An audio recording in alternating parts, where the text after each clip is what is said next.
This is Chef Nathan Bates back here, Tavern on Kruse. We are enjoying a beautiful Friday outside. I'm going to be preparing a locally sourced pork Osso Buco from Carlton Farms and SP Provisions. Thanks, guys. This is a product I'm very familiar with. I've been cooking their products for over 16 years here in Portland. Glad to have them on our side in this time of need. All right? Thanks, guys.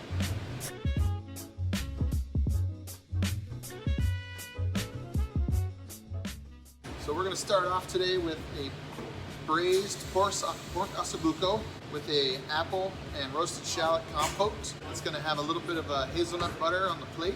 It's also going to have a puree of celery root and Honeycrisp apples.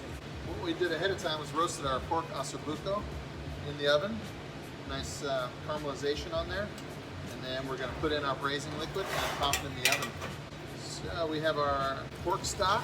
We make it from the pork bones. We cook them down for 8 to 10 hours and then strain it off. And then we have some of our apple cider. It's going to add a little bit of sweetness to the jus. Red wine, just a touch to give a little more dark color. A little bouquet garni of the fresh thyme. A little bit of salt and pepper in there. And a little bit of Dijon mustard. We're going to go in the oven for about 2.5 hours. And I'm going to turn.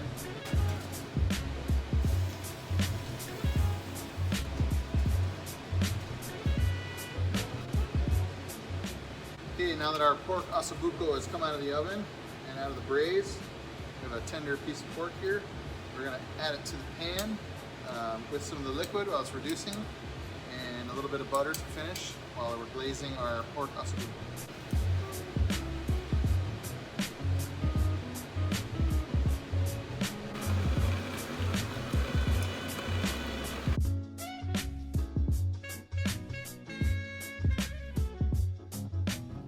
The second component to the dish is going to be a celery root and Honeycrisp apple puree. I've just already peeled them and diced them. I did the apples a little bigger because they cook a little quicker than the celery root. And the celery root needs to be nice and soft and cooked through to make a really nice smooth puree. So we're going to save our cream cheese, our roasted garlic, and our butter. We're going to start cooking this. That.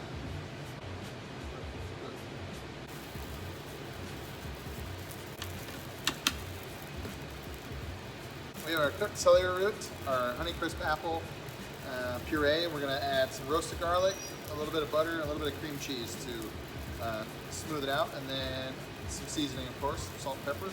And then that's going to be our final component to the dish before we finish our actual Osso Buco.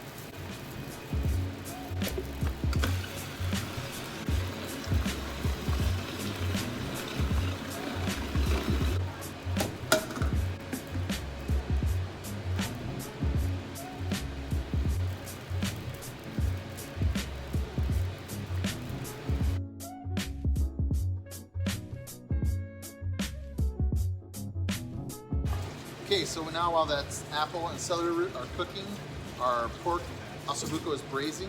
We're going to make the hazelnut butter. We'll start with some local Filberts hazelnuts. We'll throw in some Filberts, a little bit of brown sugar, a little seasoning, salt, pepper. We'll start that going. Then we're going to add a little bit of garlic oil and a touch of truffle oil.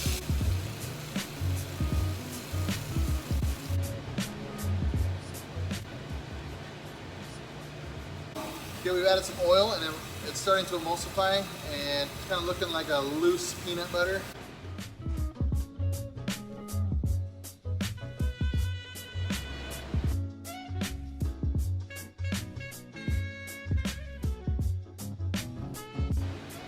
The final component to the dish, besides finishing our celery root and apple puree, is making an apple and roasted shallot compote to go on top of the Osso Buco. First, we're going to take the nicely brunoise apple. We have white wine, a little bit of honey. Okay, and then I already have brunoise and roasted shallots. So I just caramelized them in a pan nicely ahead of time so that we don't have to worry about any sauteing. So those go right in. And then we're gonna put this on the heat it up. And once our liquids come up to a boil, we're gonna thicken them slightly with a cornstarch slurry. I like to use cornstarch. It's a lot lighter than a roux, and it reacts much quicker. As soon as it comes to a boil, it's good to go.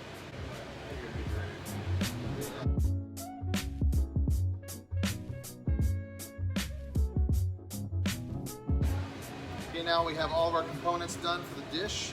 Now we're going to start to show you the plating. The celery root puree.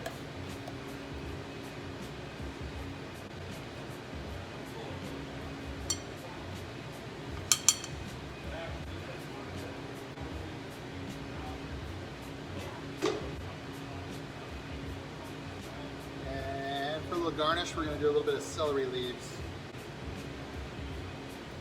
Here's our braised pork Osso Buco, the celery root, apple puree, and hazelnut butter for your enjoyment.